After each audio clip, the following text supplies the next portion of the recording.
생명의 삶 본문이요, 욥기를 잠깐 멈추고 하박국 말씀을 묵상하게 되었습니다. 그래서 오늘은 의인은 그의 믿음으로 말미암아 살리라라는 제목으로 하나님의 말씀을 좀 전하려고 하고요.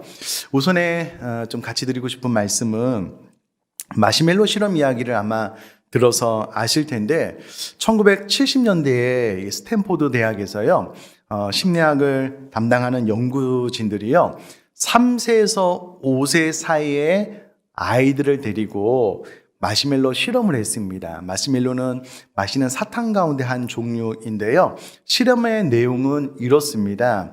그 아이들을 각자 방 안에 이제 불러놓고요. 쟁반에 아주 보기 좋게 보이는 마시멜로를 놓아두고 15분만 참으면 마시멜로를 하나를 더 주겠다라고 이야기를 하고 연구진들이 방에서 나가요. 그럼 그 중에 3세에서 5세 아이니까 어떤 아이들은 눈앞에 있는 마시멜로가 너무 맛있게 보여서 먹는 아이들이 있고요. 또 그 중에는 그 15분을 끝까지 참는 아이들이 있는 거예요. 자, 문제는 이 아이들이요, 연구진들이 약 한 14년 뒤에 이 아이들이 과연 어떤 삶을 살고 있는지 추적해서 관찰을 해봤더니 14년 전에 그 어린 아이들 가운데 그 15분을 참지 못하고 마시멜로를 먹은 아이들은 그의 삶 가운데 인내력, 절제력이 부족해서인지 삶이 좀 황폐해지고 깨진 아이들이 많았다는 거예요. 반면 그 어린 나이에 15분을 참았던 아이들의 삶을 추적을 해보니까 대부분 소위 말해서 성공적인 안정적인 삶을 살고 있는 것을 확인하게 된 거예요. 그래서 어린 나이 혹은 사람 안에 있는 인내심이 참 중요하다라는 것을 발표한 마시멜로 실험 이야기가 있습니다. 이 15분의 인내력, 15분의 기다림이 있는 아이들이 보편적으로 성공적인 삶을 살았는데요.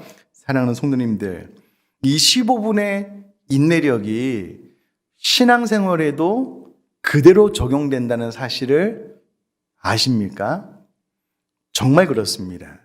우리가 하나님 앞에 기도하고 하나님의 응답을 기다릴 때가 있잖아요. 물론 15분은 아니겠지만 하나님 앞에 기도하고 하나님의 응답이 있을 때까지 꾸준히 인내하고 지속적으로 자기 자신을 참음에 내어 던진 사람들은요, 하나님의 응답이 올 때까지 기다리게 되는 거예요. 그러면 하나님의 때에 하나님의 응답이 와요. 그러면 마음속에 이런 확신을 하는 거죠. 하나님께서 내 기도를 들으시는구나. 하나님의 때에 하나님께서 응답해 주시는구나. 하나님께서 나의 작은 신음도 들으시고 응답해 주시는구나. 하나님이 내 삶 가운데 동행해 주고 계시는구나 라는 것을 확신하게 되면서 하나님의 깊은 임재, 동행하는 가운데 신앙생활을 하게 되는 거예요. 그런데 하나님 앞에 똑같이 기도하기는 하는데 인내심이 부족한 거예요. 금방 응답되지 않으면 하나님께서 내 기도를 듣지 않으신다라고 생각을 하는 거예요. 하나님께서 내 삶 가운데 관심이 없으시는구나. 하나님은 저 그냥 높이 계신 분이시구나 라고 생각을 하면서 소위 말해서 시험에 들거나 하나님의 응답, 하나님의 깊은 임재를 경험하지 못하게 되는 신앙생활을 함으로 그의 신앙생활이 그렇게 성공적이지 않다라는 겁니다. 자, 그런 의미에서 오늘 본문을 통해서요, 두 가지 교훈을 우리가 받았으면 좋겠는데, 첫 번째 교훈이 그래서 이것입니다. 하나님의 응답에 인내심을 가지라. 첫 번째 교훈, 하나님의 응답에 인내심을 가지라 라는 겁니다. 자, 오늘 하박국서 1장을 좀 잠깐 살펴보면은요, 선민 이스라엘 백성들 가운데 강포, 불의가 가득한 거예요. 그래서 하박국 선지자는 하나님을 향하여 하나님의 공의가 이루어질 수 있도록 하나님께서 이 역사의 현장에 개입해 주시도록 오랜 시간 기도를 했습니다. 그런데 하나님의 응답이 없는 거예요. 얼마나 하박국 선지자가 답답했던지 감히 하나님 앞에 여호와여 내가 부르짖어도 주께서 듣지 아니하시니 어느 때까지일까라고 하나님 앞에 항변할 만큼 하나님의 응답이 더디 오는 거예요. 아니, 하나님의 말씀하심이 없는 거예요. 그렇게 오랜 시간을 기다렸는데 하나님께서 말씀을 하신 거예요. 야, 내가 너희 사정을 모르는 것이 아니라 내가 너를 위하여, 이 나라를 위하여 큰 계획을 가지고 있는데 바벨론을 일으켜 선민 이스라엘 너희들을 징계할 거야. 그리고 바벨론 그의 죄악대로 내가 심판할 거야 라고 하나님께서 말씀을 하시거든요.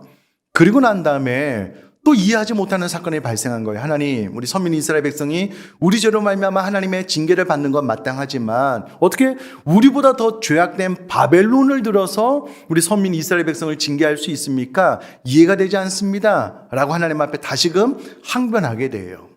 그리고 나서 2장 1절에 보니까 내가 파수하는 곳에 서며 성루에서 서리라 라고 그가 이야기를 하고 있습니다. 자, 여기서 말하는 파수하는 곳은요, 파수 때를 말하는데 문자적으로는 성의 높은 곳의 망루, 그래서 성곽 외부의 동태, 특별히 적군이 침투할 때 가장 먼저 발견할 수 있는, 혹은 외부에서 소식이 올 때 가장 먼저 소식을 전하는 자를 발견할 수 있는 곳이 바로 파수대이거든요. 그런데 하박국 선지자가 그렇게 하나님 앞에 기도하고 난 다음에 다시금 내가 파수대에 서서 그 누구보다도 가장 먼저 하나님의 응답을 듣겠다라는 자신의 열망을 2장 1절에 표현을 하고 있습니다. 성루도 마찬가지인데요. 동일한 단어를 반복해서 쓰면서 하박국 안에 하나님의 응답에 대한 간절한 마음을 배가시켜서 표현하고 있다라고 생각을 하시면 되겠습니다. 뿐만 아니라 그가 내게 무엇이란 말씀하실런지 간절히 사모하는 마음으로 기다리겠다라고 이야기를 하는데, 여기서 말하는 기다린다라는 것을 제가 원어로 찾아보니까는요, 지켜보다, 응시하다라는 말입니다. 그런데 그냥 지켜보는 것이 아니라 주의하여 지켜보겠다라는 거예요. 하나님 앞에 그의 마음의 소원과 질문을 던지고 난 다음에 누구보다도 하나님의 응답을 빨리 받기 위해서 성루, 파수대에 서서 내가 주의하여 집중하여 하나님께서 나에게 무엇이라고 말씀하시는지 듣겠다라고 이야기를 합니다. 뿐만 아니라 바라본다라는 표현도 숙고하다, 분별하다라는 표현인데요. 하나님께서 나에게 말씀하실 때 건성으로 듣지 않겠다. 내가 주의를 집중해서 분명하고도 확실하게 분별하여 숙고하면서 하나님의 음성을 듣겠다라는 자신의 의지를 표현을 하고 있습니다. 이러한 표현은 이어지는 나의 질문에 대하여 어떻게 대답하실런지를 보겠다라는 말과 맞물려서 계속해서 그의 마음, 간절한 마음을 막 배가 증폭시키면서 하나님 앞에 표현을 하고 있는 하박국의 마음을 볼 수가 있습니다. 자, 그런데 앞서 말씀드렸다시피 하박국은 어떠한 과정을 이미 지났냐면요, 1장 2절 말씀을 제가 한번 읽어볼게요. 여호와여, 내가 부르짖어도 주께서 듣지 아니하시니 어느 때까지리까? 내가 강포로 말미암아 외쳐도 주께서 구원하지 아니하시나이다. 여러분, 이미 앞서 1장 2절에서는요, 선민 이스라엘 백성들의 오랜 강포, 불의로 인하여 하박국 선지자가 하나님의 응답을 기대하면서 오랜 시간 기도를 했습니다. 간구했습니다. 하나님의 직접적인 개입이 역사의 현장 가운데 나타날 수 있도록 기도했거든요. 하나님께서 응답해 주시지 않는 거예요. 하나님께서 말씀해 주시지 않는 거예요. 너무나도 오랜 시간을 기다렸음에도 불구하고 하나님의 침묵이 지속되는 거예요. 참지 못한 하박국이 여호와여, 내가 부르짖어도 주께서 듣지 아니하시니 어느 때까지니까라고 감히 선지자가 하나님께 항변할 정도로 오랜 시간을 기다렸다라는 거예요. 내가 강포로 말미암아 외쳐도 주께서 구원하지 아니하시나이다. 정말 오랜 시간 기다렸는데 하나님께서 말씀하시지 않는 거예요. 여러분, 우리가 작은 소원이 있거나 내가 기도해도 대단하지 않은 기도의 제목이 있으면은요, 하나님의 응답이 더디 이루어져도 그렇게 조급해하지 않습니다. 그런데 내 입장에서는 너무나도 간절한 기도 제목이에요. 너무나도 중요한 하나님의 응답, 하나님의 판결, 정확한 분별이 필요한 때 하나님 앞에 기도하면은요, 하나님의 응답이 조금만 더디 와도 그 시간이 오랜 시간처럼 느껴지거든요. 근데 하박국 안에는 하나님의 응답에 대한 너무나도 간절한 마음이 있는데 물리적으로도 오랜 시간이 지나서 응답을 해주시니 그 안에 타들어가는 마음이 있었을 것이라고요. 근데 중요한 것은 하박국이요, 절대 포기하지 않습니다. 끝까지 하나님의 응답이 있을 때까지, 그야말로 하나님의 응답하심이 있을 때까지 인내로 기다리는 모습을 오늘 본문을 통해서 볼 수 있다는 거예요. 사랑하는 성도님들, 저와 우리 사랑하는 성도님들 가운데 정말 하나님의 응답이 필요한 기도 제목이 있잖아요. 내 삶 가운데 지금 내가 당면한 이 문제 가운데 이해하지 못하는 어떤 하나님의 섭리 가운데 혼란스러운 마음이 있잖아요. 끊임없이 어둠의 터널은 이어지고 있는데 뭔가 하나님 앞에 속 시원한 응답이 있으면 그 응답을 붙잡고 그래도 좀 힘을 낼 수 있겠는데 기도해도 하나님께서 말씀하심이 없어요.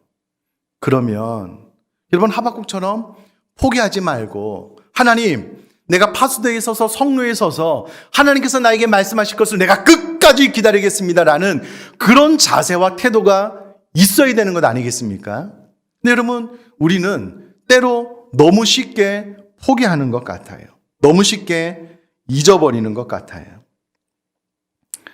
제 아내가 1년에 한 번 정도 이렇게 실수를 하는 경우가 있는데요.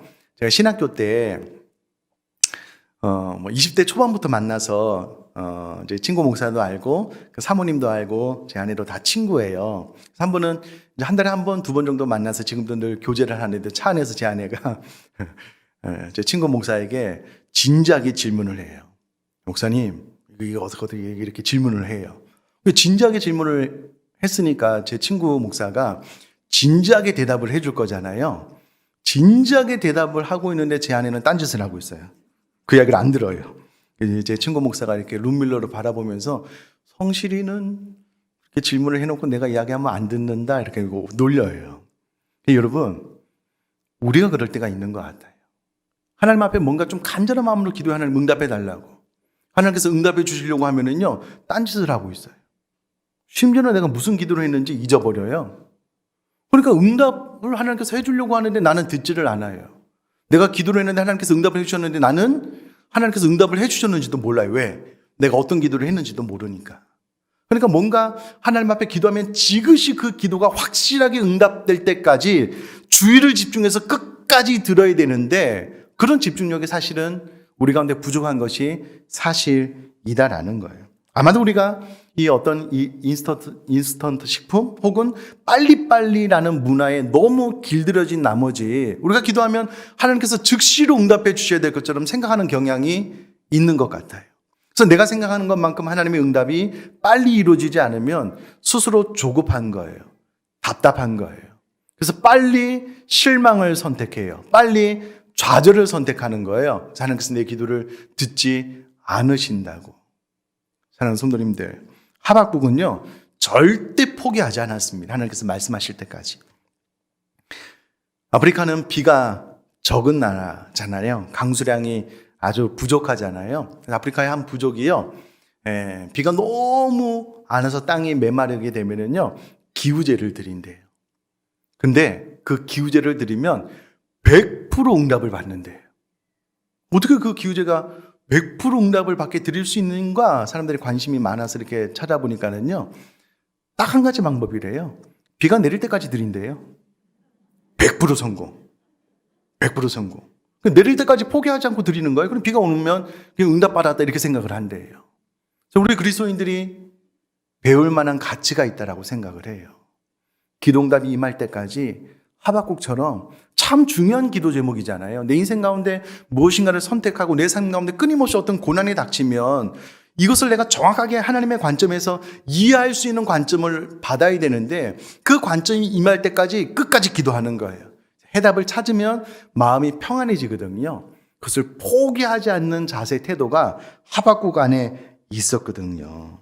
그러므로 사랑하는 성도님들, 기도응답에 대해서 인내심을 가질 수 있게 되기를 주님의 이름으로 축복합니다. 그렇게 되면은요, 우리 모두가 하나님께서 응답하셨구나. 내 작은 신음에도 하나님께서 다 듣고 외면하지 않고 하나님의 때가 되면 응답해 주시구나라는 것을 깨닫게 됨으로 신앙생활이 재미있어지거든요.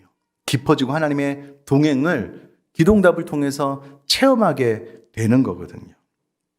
자, 이미 오랜 시간 기도해도 1장 2절에 응답해 주시지 않았던 하나님이 한번 딱 나타나셔서 바벨론을 통해서 내가 너 이스라엘 민족을 남유다를 징벌할 거다라고 듣고 난 다음에 하박국이 또 왜 바벨론입니까? 라고 항변하고 난 다음에요. 그가 또 하나님 앞에 기도 응답을 기다리고 있는 거예요. 질문에 하나님께서 어떻게 대답하실런지 보리라라고 기다리고 있는데요. 이번에는 하나님 응답이 좀 빨리 왔어요. 2장 2절에 여호와께서 내게 대답하여 이르시되 너는 이 묵시를 기록하여 판에 명백히 새기되 달려가면서도 읽을 수 있게 하라 라고 이야기를 합니다. 하나님께서 말씀하실 때 그것을 판에 기록하여 오랫동안 보존하고 달리면서도 볼 수 있도록 정확하게 새길 것을 이야기를 하시는데, 그러면서 무엇이라고 말씀하시냐면 3절에 이 묵시는 정한 때가 있다라는 거예요. 그래서 그 종말이 속히 이르겠고 결코 거짓되지 아니하리라. 내가 한 말은, 이 묵시는 계시의 말씀은 정한 때가 되면 반드시 이루어지는데 그 종말이 속히 오겠다라고 이야기를 합니다. 거짓되지 아니하기 때문에 반드시 실현될 것을 이야기를 하고 있습니다. 그런데 희한하게도요, 3절 안에 그 종말이 속히 이르겠다라고 이야기를 하시면서 하나님께서 비록 더딜지라도 기다리라, 지체되지 않고 반드시 응하리라 라고 기록을 하고 있습니다. 아니, 속히 이루겠다라고 말씀을 하셨는데요, 이번에는 비록 더딜지라도 기다리라. 3절 안에 이게 무슨 말이냐면요, 하나님의 시간과 우리 사람의 시간이 좀 달라요. 우리 사람의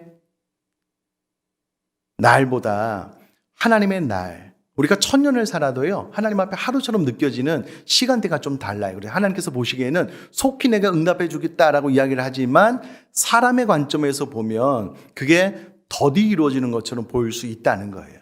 그래서 이 3절 말씀 안에 하나님께서 그 종말이 속히 이르겠다라고 이야기를 하시면서 동시에 비록 더딜지라도, 사람이 보기에는 내 말이 이루어질 때까지 더디 이루어지는 것 같지만 그러나 중요한 것은 나의 때 가운데는 지체되지 않고 반드시 응답될 것이다, 응하리라 라고 말씀을 해주고 계시다라는 거예요. 그러므로 여러분, 우리 때와 하나님의 때가 좀 다르기 때문에 내가 좀 더 인내하는 마음을 가져야 되겠다라고 생각을 하시면 좋겠는데요. 여러분, 우리 한국 사람들은 이 빨리빨리에 너무 심하게 젖어 있다 보니까는요, 요즘은 그런 분들이 좀 적기는 한데 옛날에는 식당에 가서요, 본인이 음식을 주문하고 난 다음에 테이블에 앉으면서 빨리 주세요라고 부탁을 했던 경우가 있어요. 자, 그 식당에 손님이 아무도 없고요, 그분이 들어가서 주문을 하고 그 주문을 받자마자 조리돼서 그 사람 한 명에게만 음식을 제공하는데 꼭 필요한 시간이 있잖아요. 이 꼭 필요한 시간도 못 견디는 거예요. 빨리 달라고. 왜 이렇게 늦냐고. 이렇게 해서 장사할 수 있겠냐고. 여러분, 우리 사람은 이런 것 같아요. 이런 것 같아요. 네팔에서 고아원 사역을 훌륭하게 사역하시는 선교사님 부부가 있는데요, 이미 수십 년 동안 수백 명의 아이들을 먹여 살린 훌륭하게 사역을 지금도 감당하고 계신 선교사님 부부가 계셔요. 어디서 뭐 재정이 하나도 없어요. 한국이나 외국에서 후원을 해야지만 그 아이들을 먹여 살릴 수 있는, 그거를 수십 년 동안 해오신 거예요. 하나님께서 은혜 주셔서 아이들도 믿음과 신앙 안에서 잘 자라나고 힘든 시간을 다 지내면서 선교 사역을 지금도 잘 감당하고 계시는데요, 제일 힘들었을 때가 있었대요. 그 사역과 비교할 수 없는. 이 사역을 활발하게 하다 보니까 한국에서 많이 이제 그 고아원을 방문을 해서 후원도 하다 보니까는요, 이제 방문하시는 분 숙소를 마련을 해야 돼서 숙소를 마련하다가 순교하실 분 하셨대요. 왜 그러냐면 비용이 없어서가 아니고요, 이 네팔 분들이 좀 한국 사람처럼 이렇게 부지런하지는 않은가 봐요. 아침에 이것 이렇게 좀 해주세요 부탁을 드리고 가면 점심 때 그대로 있대요. 깜짝 놀라가지고 이거 좀 꼭 좀 부탁하니까 우리가 좀 빨리 좀 건물을 지어야 된다고 부탁을 하고 저녁 먹고 가면은요 똑같이 있대요. 그거를 한두 번이 아니고 몇 개월 동안 지속되시면서 순교할 뻔하셨대요. 그게 이해가 안 되는 거예요. 네팔 분들은 원래 그냥 그렇게 일하신대요. 왜 우리는 우리 방식대로 일하는데 왜 이렇게 다그치냐고. 아니, 다그치는 게 아니라 아침이랑 저녁이랑 일이 진행이 안 돼서 그렇다고 이야기를 해도 이해를 잘 못 하시나 봐요. 그래서 그 수십 년 사역보다 선교센터 짓다가 순교하실 뻔했다고 그 마음이 너무 힘드셨대요. 그러니까 네팔 분들이 쓰는 시간이랑 한국 사람들이 쓰는 시간이랑 좀 다른 거예요. 마찬가지로 하나님께서 쓰시는 시간이랑 우리 사람이 쓰는 시간이랑 좀 다를 수 있거든요. 그래서 우리가 내가 생각할 때는 좀 더디 이루어지는 것 같지만 그러나 하나님이 말씀하신 것은 하나님의 때에 정확하게 거짓 없이 신실하게 이루어진다라는 것을 믿을 수 있으면 그러면 응답의 때를 기다릴 수 있는 거거든요. 저와 여러분들의 삶 가운데 신앙생활 가운데 응답의 때를 기다릴 수 있는 은혜가 임할 수 있기를 주님의 이름으로 축복합니다. 예, 비록 더딜지라도 기다리라. 지체되지 않고 반드시 응할 것에 대해서 말씀을 하셨습니다. 그러면서 4절에 보라 그의 마음은 교만하며 그 속에서 정직하지 못하나 바벨론의 특징에 대해서 이야기를 하면서 이제 하박국에게 의인은 그의 믿음으로 말미암아 살리라. 너는 믿음으로 삶을 살 것을 선택하여라 라고 명령을 해주고 있습니다. 그러므로 오늘 우리가 받을 두 번째 교훈은요, 믿음으로 살라라는 겁니다.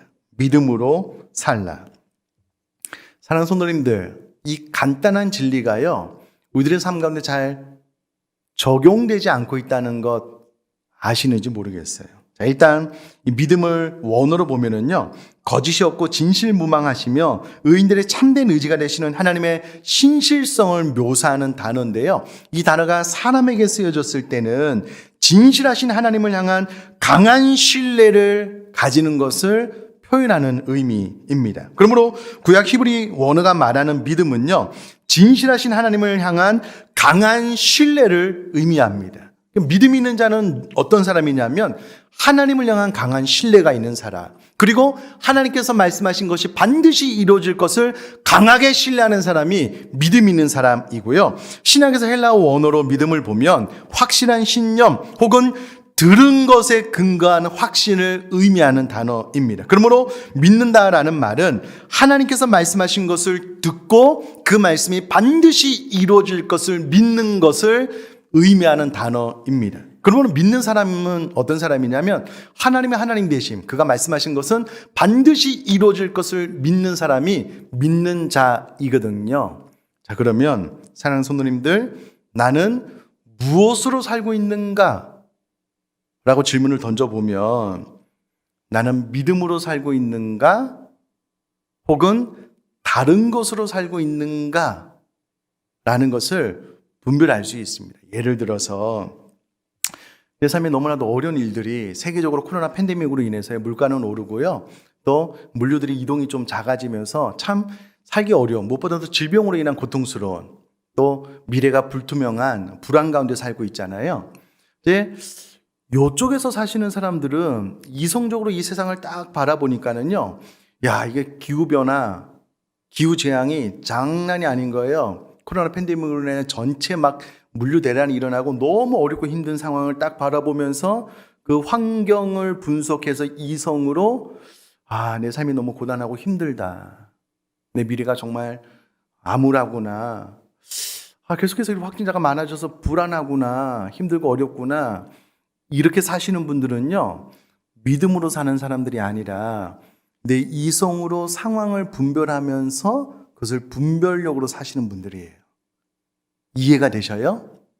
믿음으로 산다라는 것은 그럼에도 불구하고 하나님께서 온 세상을 다스리고 통치한다라는 믿음, 그리고 그 하나님이 나와 함께 하심으로 눈동자 같이 나를 지키시고 보호하시는 그 하나님에 대한 믿음, 환경은 너무 어렵고 힘들지만 나는 이 하나님을 믿어, 이 하나님을 신뢰해, 이 믿음으로 사는 사람들을 믿는 자라고 이야기를 하는 거예요. 그리고 우리 가운데 내 정체성은 믿는 자인데 삶을 무엇으로 사는가라고 들여다보면 환경으로, 분석력으로, 내 이성으로 살아가는 사람들은 오늘 본문이 말하는 믿음이 있는 자가 아닌 거예요. 자, 그렇다면 나는 무엇으로 살고 있을까요? 나는 무엇으로 사는 사람일까요? 계속해서 막 냉철한 이성이 너무 빠르게 막 돌아가요. 이 세상에 대한 분별이 너무 잘 돼요. 착착착착착. 그래서 너무 힘들고 어렵구나. 좌절하고 실망하고 낙심하고 돈이 들어오면 좀 안심하다가 돈이 떨어지면 너무 불안해하면 돈으로 사는 거잖아요. 이 세상을 향한 나의 이성으로 사는 거잖아요. 그러나 오늘 본문은 하나님께서 의인은 그의 믿음으로 말미암아 살리라라고 이야기를 하고 있다라는 거예요. 무슨 말입니까? 하박국, 너는 믿음으로 살아야 된다. 자, 그러면 하박국 눈앞에 이제 어떤 상황이 펼쳐지게 되냐면요, 하나님께서 신흥제국인 바벨론을 강대하게 일으키실 거예요. 그리고 바벨론으로 인하여 남유다뿐만 아니라 주변 열국들이 점점 점령을 당할 겁니다. 전쟁을 해봐도 바벨론을 이길 수가 없어요. 나라는 황폐하게 되어질 겁니다. 점점 나라는 기울어지고 패망으로 젖어들게 될 거예요. 여러분, 전쟁은 참혹한 현실을 맞닥뜨려야 되는 거예요. 하박국 그 눈앞에 바벨론으로 인하여 나라 전체가 멸망하게 되는 패망을 목도하게 될 거라고요.